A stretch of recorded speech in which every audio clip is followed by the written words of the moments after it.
How to stop photos from uploading to iCloud.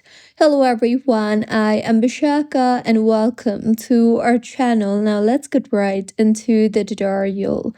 Firstly, go ahead and open settings on your device and then go ahead and tap on your name on top of your screen. Here, you will see the option for iCloud. So tap on the iCloud option you see there, and now in this particular interface, you will see the option for See All. So tap on the See All option and then tap on the iCloud Photos option you see there. Further, go ahead and toggle off the toggle button for Sync this iPhone, and once you successfully toggle off this toggle button, photos will no longer upload. So this was about how you can stop photos from uploading to iCloud. If you find this tutorial helpful, please like the video and do comment if you have any queries.